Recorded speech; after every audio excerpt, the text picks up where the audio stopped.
Okay, good morning and salam sejahtera. So today for our class, we will be continue our lecture in the chapter 2, which is parts of medicinal plants. As we know, pharmacognosis is about how to use plant in as a medicine.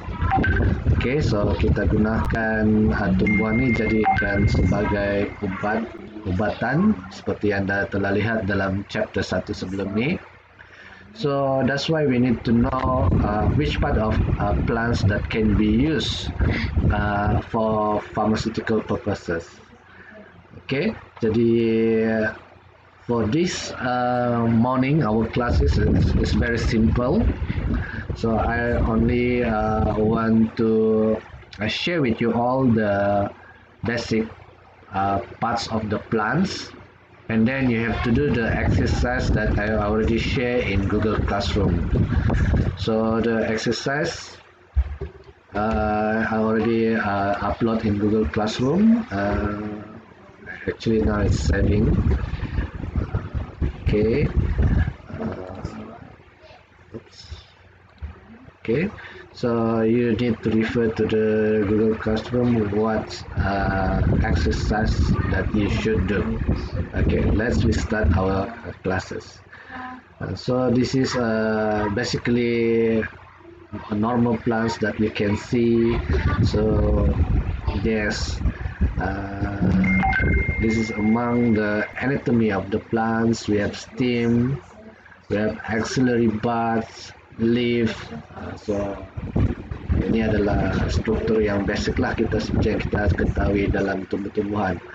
Okay, ada daun, batang dan sebagainya.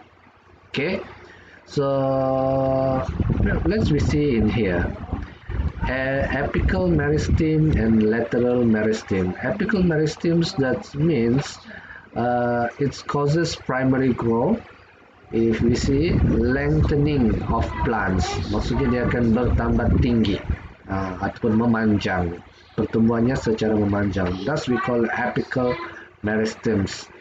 Okay, occur tips of shoots and roots.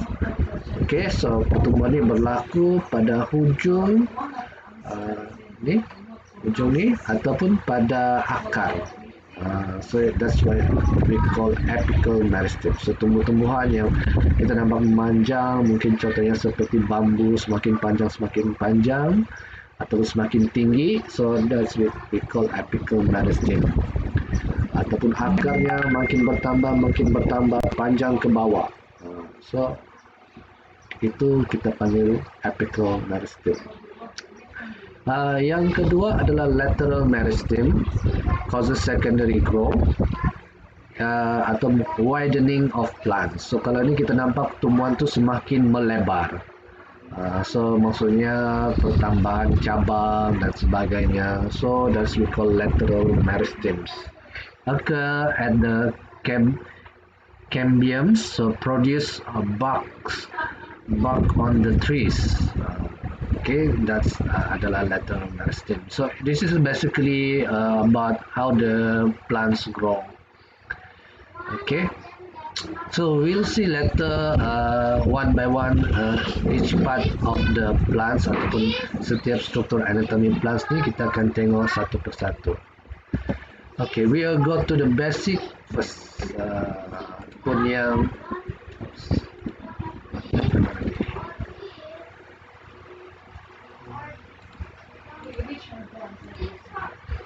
okay, tapi kita basic dahulu.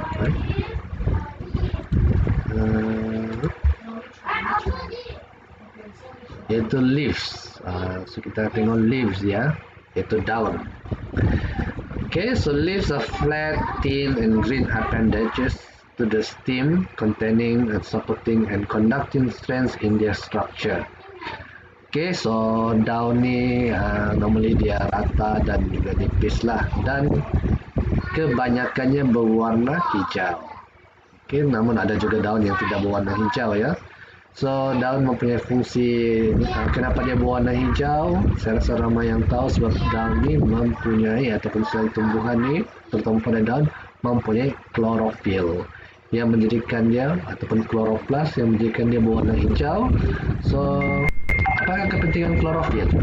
Sila jawab dalam komen dalam selepas videonya. Please leave your comments. What's the function of the chlorophyll or chloroplast?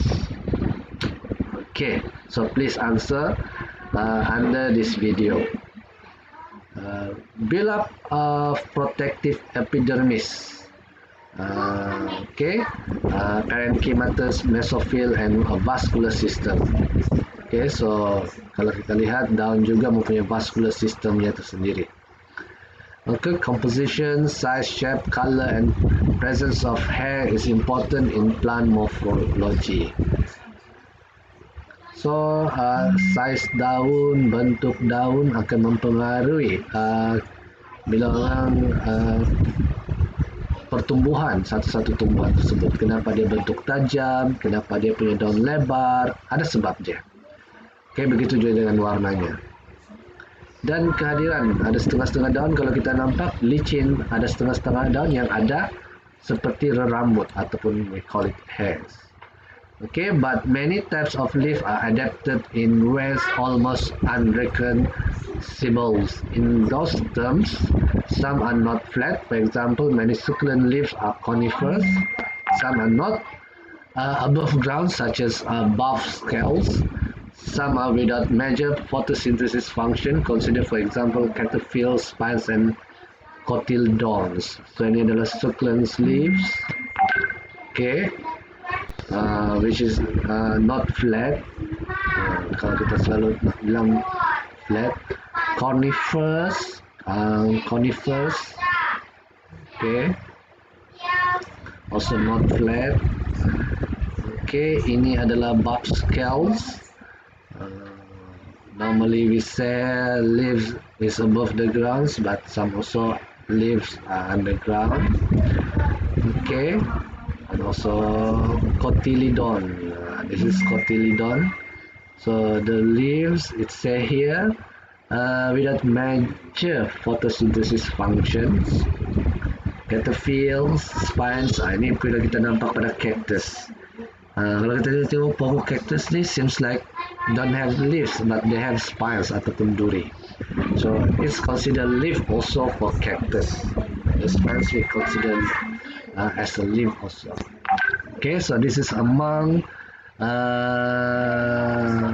bila orang types of leaves that bila orang almost unrecognizable.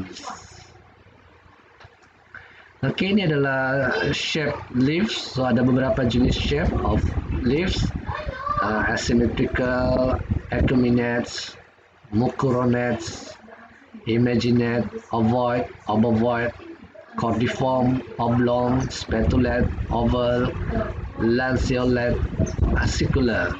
So kalau kita tengok sini, asimetri maksudnya tidak sama. Okay, kiri dan kanannya tidak sama. Acuminate, sebentuk dia ni. Mucronate, so maksudnya anda kena tahu. Kalau bentuk macam ni kita panggil apa? Acuminate. Kalau macam ni mucronate. Okay, imaginate, ovoid. So actually nama-nama dia ni adalah merujuk kepada bentuk-bentuk dia. Macam contohnya ni adalah oblong, so dia nampak memanjang. Okay, cordiform sebab dia macam seolah-olah macam love kan. Oval, sini bentuk dia oval.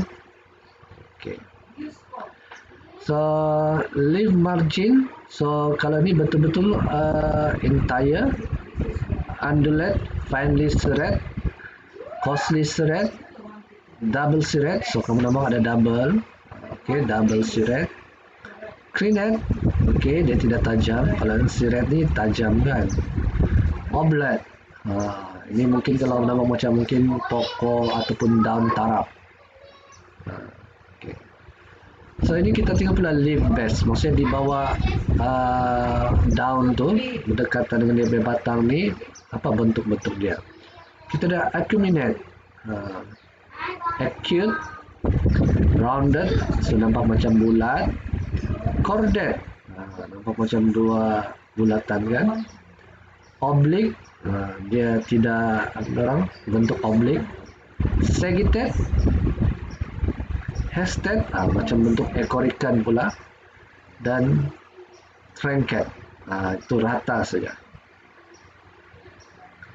Ini adalah jenis-jenis vein ataupun bila orang corak pada daun, leaf vein types. Pinnats, ini yang biasa kalau kita lukiskan. Kalau lukis budak-budak kita akan buat macam ni, ini dipanggil pinnat. Ada juga reticulate. Reticulate. Ini pula palmate, so dia bercabang. Ini masih lagi tunjang kan? Kita nak ada dia kira ada dia punya salur utama ataupun jalur utama pada daun ni. Three main veins, so kita nampak ada 3 cabang ataupun garisan utama. Paralel, ini selari. So sangat mudah saja untuk melihat jenis-jenis vein of leaf. So pinnate, reticulate, palmate, three main veins dan juga paralel. So itu adalah jenis-jenis untuk daun. Kita pergi kepada stems pula. Ini dipanggil stem, cabang dia punya batang utama ni. Okay. The stems is an ascending axis of the plant developed from the plumule. It consists of nodes, internodes, and buds, and it gives rise to branches, leaves, and flowers. So daripada stem ni lah dia akan bercabang, ada daun, ada bunga dan seterusnya. Stem may be aerial, subaerial, and underground. So ini mengikut jenis tumbuhan lah. So aerial, subaerial, underground. Depending upon the presence of mechanical tissue, stems may be weak, herbaceous, or woody.